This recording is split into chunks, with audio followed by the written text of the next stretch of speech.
and welcome back, and thanks for watching. Before we get into this week's video, I'd like to make a special announcement. I've just finished producing an ebook that is now for sale on the Photo Tutor website, and this book is How to Print to Perfection using Lightroom and Photoshop.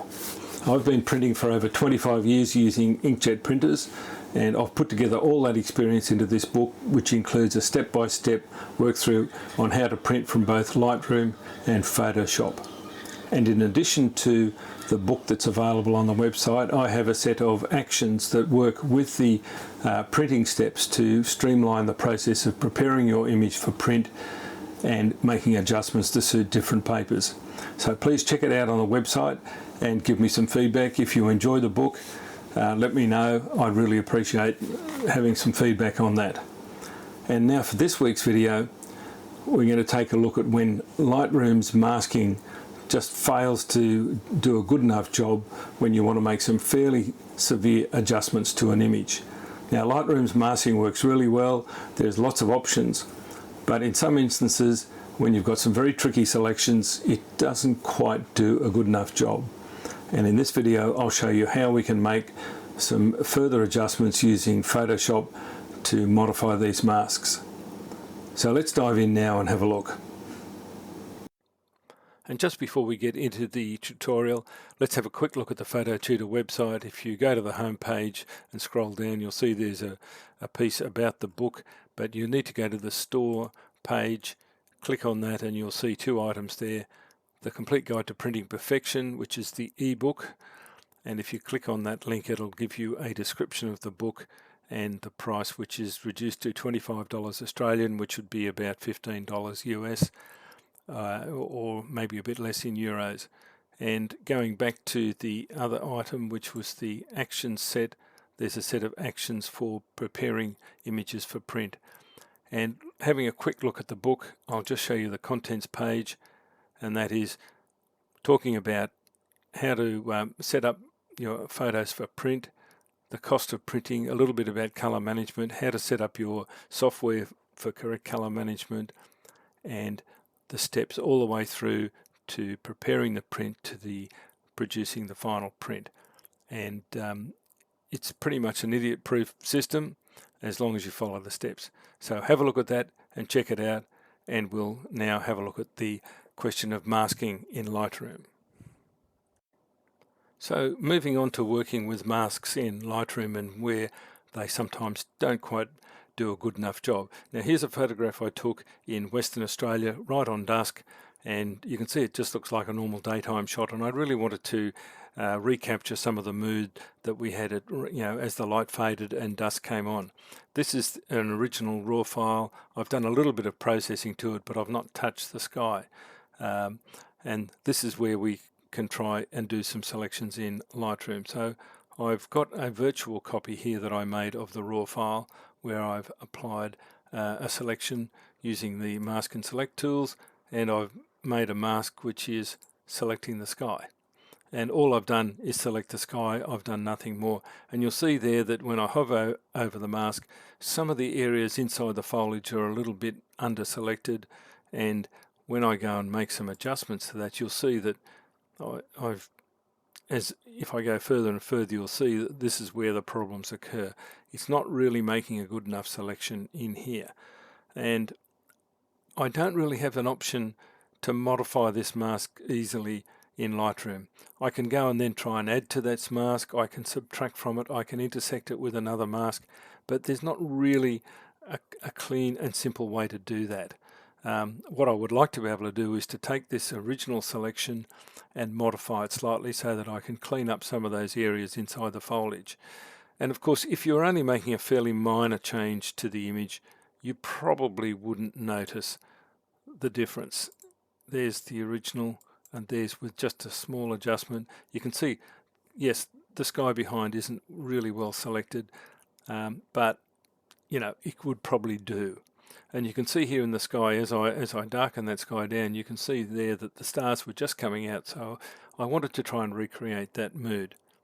But before we move on to look at that, let's look at another one where I've made some a similar sort of selection, just to prove that it's not just the one image. Let's click on this one, and move across to that. This is a drone photograph I took up in northern Queensland and had quite an interesting sky, a bit of stormy weather in the sky. And again, I wanted to darken down the sky. So this is the original image without any selections made. You'll see that I've done some initial processing, but I haven't touched the sky. And I do have another version of the raw file, which then I have to just locate. And this is the one. I actually put this one through the Lightroom's denoise, which took quite a long time to process for some reason. But what I've done here is I've gone in, I've made a selection of the sky, select the sky, and if I click on that, you'll see there that it's made a fairly good selection of the sky. It sort of fades out towards the ocean. And what I've done then with an adjustment, I've darkened it down a bit, added some contrast, but to make it stand out easily so that we can see where the issues are, I've changed the hue, so I've made it this really weird pinky color. But where we have a problem is when we get down to quite fine details, the selection of the sky, again, has just left a little bit of a halo around the edges. And again, I can't readily change that by expanding the selection as I would in Photoshop. So there's a couple of examples of why it doesn't quite work the way we'd like it to when we want to do something a little more advanced. So let's jump over into Photoshop with these versions of the files and have a look at how we can fix up these issues. Now, just before we jump into Photoshop, one of the things you would do with something like a selection of the sky, and if you're going to make an adjustment to the brightness of the sky, one of the things is that the sky gets lighter as it gets closer to the horizon. So just making a mask and darkening the whole thing down is going to look a little bit artificial. So what I've done here is I've also added a linear gradient to that, and I've intersected that with the sky so that what we can do then is we can then feather that adjustment off so that we get the effect just bleeding out. Now that will then help with these little bit of halos along there, but again, it still doesn't overcome the problem. So let's now jump into Photoshop and see how we can overcome them. So with those couple of files open in Photoshop, let's have a look at what we've got. The first one I've got here open is that I've just opened the file from Lightroom directly into Photoshop. I've made no adjustments to it, and we can dive in and we can see there that there's a few little issues around that area. So that's going to be the area we want to fix up. Now I can do the same thing with using the graduated filter in Lightroom that does sort of ease that off a little bit. If we just go back and look at the original, you can see that it's quite dark down along here, which is a bit unnatural. And then doing the graduated filter, we can then lighten that off towards the horizon. Just ignore the pink color, it's only there to help us have a look at where the colors intersect. So moving into the version with Photoshop, I've done it all in Photoshop, and what I've done here is I've taken my original file, I've done a bit of denoise to it, and then I've made a selection of the sky and applied a mask to it. So let's just turn all those layers off. This is our file with the topaz denoise applied, which I might say processes in less than half the time that Lightroom takes to process the file. And I think it gives a marginally better effect, but nonetheless, we've applied a little bit of denoise to it. I've made a selection of the sky. Let's have a look at that selection. It's done a pretty good job just using the select the sky option in Photoshop. Select sky. It's grayed out at the moment because I'm on the mask. And then I've applied a curves adjustment, and then I've applied that hue saturation adjustment to that sky. Not quite exactly the same as the one in Lightroom, and we can then modify it. Now, just without any further modification, I think we can say that the file or the selection from Photoshop is a little bit better anyway. But even without doing that, we've got a couple of options. Once we've made a selection, and let's say we've applied that selection to a mask, I've got a couple of tools that I can use now in Photoshop to modify this selection quite easily. And the first thing would be, having had the mask selected, I move up onto the properties panel. I can go into the select and mask options, and I can do things like I can shift the edge slightly one way or the other. You can see here that if I go really radical, I can really move that edge quite a long way. I'm not going to do that. Take it back to 0. I can feather it. I can do a couple of other things, and they all work quite well. I'll cancel out of that just so that we can see the options we have to modify it without going into a lot of really tricky things.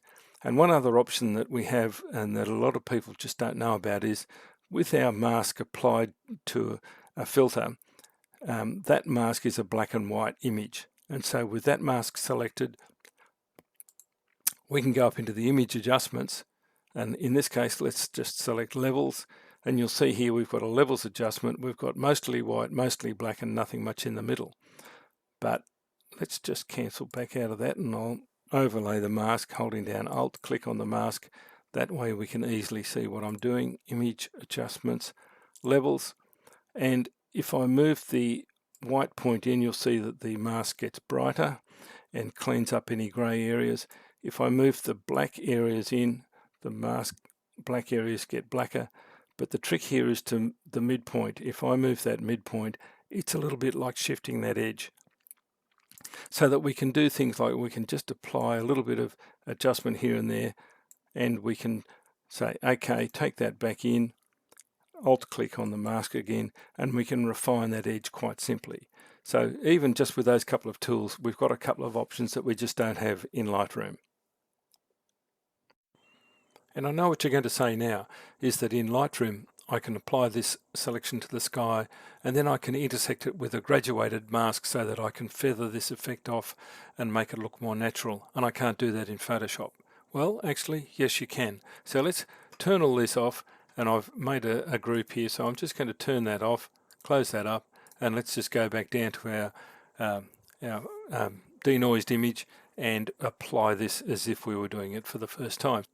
Select the sky again, and of course there's a number of times you can just do this as often as you like. It's not really going to affect anything. I'll leave the selection as it was, we won't muck around with it, and I'm going to do a fairly similar thing here, is do that fairly strong curve and bring the sky in, and it's not too bad. So that's not a bad way to apply that selection. Let's just put that color into the sky so that we can see where we've modified it. So on top of this curve selection, I'm going to make a hue saturation adjustment, and I'm going to clip it to the layer below so that I don't have to duplicate the mask. So by clipping that to the layer below, when I make the hue adjustments, it's only affecting the sky. So we can go somewhere pretty radical, nice pinky sky.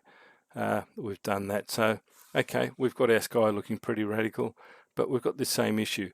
It's darkened the sky overall, and now we want to be able to make that extra mask and apply that graduated filter to soften it towards the horizon. Well, the easy thing to do here, we've got two adjustment layers.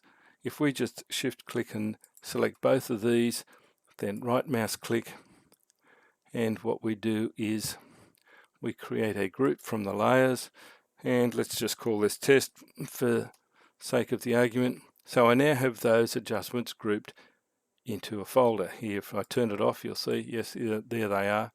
Now to apply that graduated or linear gradient to that filter, all I need to do now is apply a mask to the group of filters, and then go into my gradient tool and apply a gradient.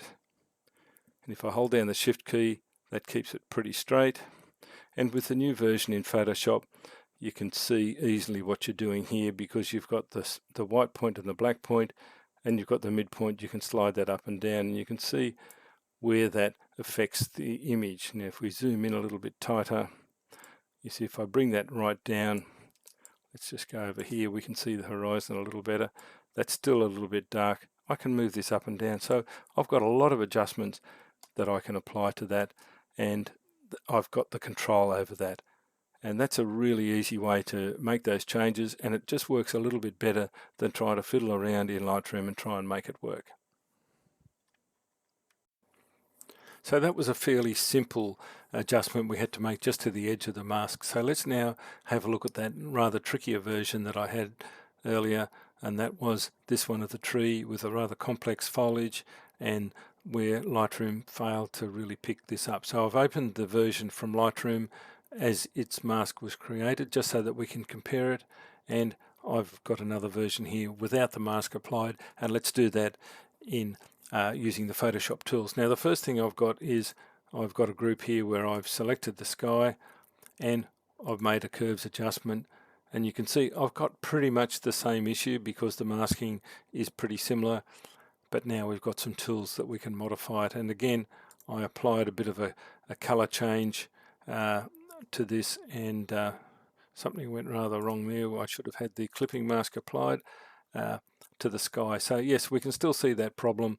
Now, how can we overcome that? Well, let's just work through this. Let's just turn that off for the moment, and let's go back to our mask on this layer. Now, using this initial selection, we can modify this really simply.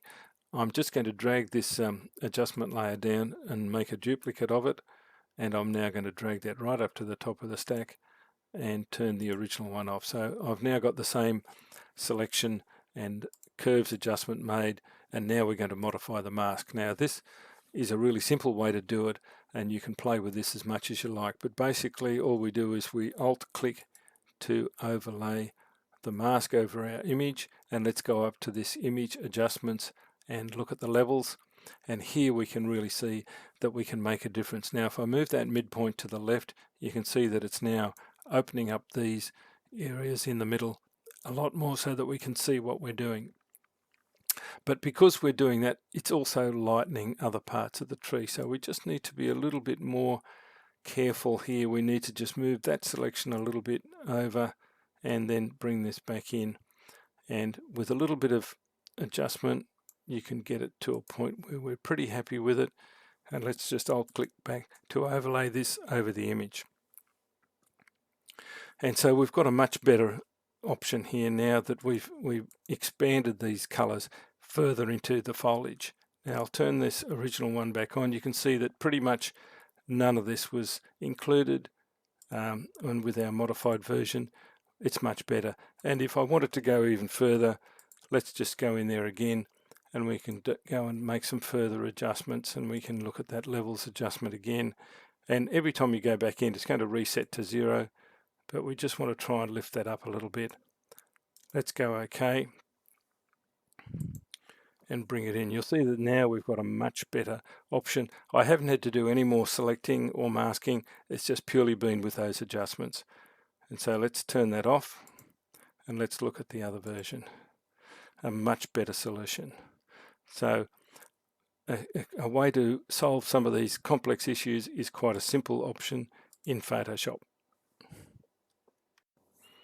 So there's the other option. Of course, we can then add that gradient fill to these adjustments. Let's get rid of that one and turn that off so that we're back to where we were. Now I've now got another group that has these sky adjustments in it, and we'll just look at that again. Alt click on that and we can go in and we can adjust that image using those levels tools, and we can play around with that to just get that the way we want. And so that should be pretty right now. Alt click to bring that back in, and we'll turn that adjustment on, and you'll see now that I'll just disable that for the minute. We've now got a much better selection. It's not completely perfect, but it's much better. And then what we do is we group those together and we add that mask to the group and apply the gradient fill, and now we've got something that's a lot more believable. Forget the purple color in the sky, but at least we've been able to modify that selection. And using those tools, I've made an even further radical version of this print, which I'll show you now.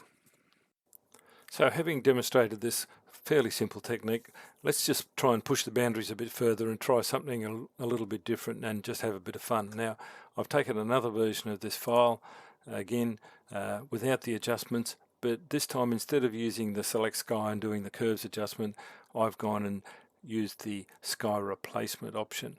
And of course when you use the sky replacement, you should always use your own skies, not those that are provided by Photoshop, because then the image no longer becomes your image. Now I was fortunate to have made a sky image of the Milky Way a couple of years ago, and so I've used that as my sky replacement. So using that sky replacement tool with a little bit of extra tweakage, I've brought that in and tried to replicate the feel of a nighttime photograph. Now, that's not quite perfect, so I've had to do a few little other adjustments, a little bit of an overall tonal adjustment, just brighten things up a little bit, and then I've made a selection taken from those the tree selection, made a further adjustment, painted some levels on, and then tweaked it with the levels tools just to bring out those brighter parts. And what I've tried to do then is brighten up the tree a little bit as if it was illuminated by moonlight or something like that, and then just darken down that foreground. And of course, once you darken things down in Photoshop, you've got that hue saturation shift, and so what I've done is then I've reduced the saturation of that to give it again a more of a nighttime feel, and then applied a bit of a vignette. So I've now got an image that looks sort of semi-believable, but just having a little bit of fun with those tools. If I really wanted to make this look a little more like nighttime, I could go in and apply a lookup table to it and provide one here. I've got a million extra LUTs in here, but let's have a look at the crisp winter look. I think is the one that I rather liked. You can see there's way too many here. Crisp winter look. You see if you apply it full strength, it's pretty horrible. We don't do that. Obviously, we reduce the opacity right down just to give it a little bit of a cooler tone. Turn that off and on. You'll see it's just given it a bit more of a cool look. That's probably still way too much. And if you're not happy with just using normal blend mode, sometimes soft light blend mode will give you a slightly different look. That's maybe gone a little bit too wintry. But you can have a lot of fun with this and create something really quite different. And that's probably gone too far. But there you have it. Simple way that you can overcome those shortcomings of selections in Lightroom and modify them in Photoshop. Hope that's been interesting. Don't forget to have a look at the book on the website, and I look forward to seeing you again soon.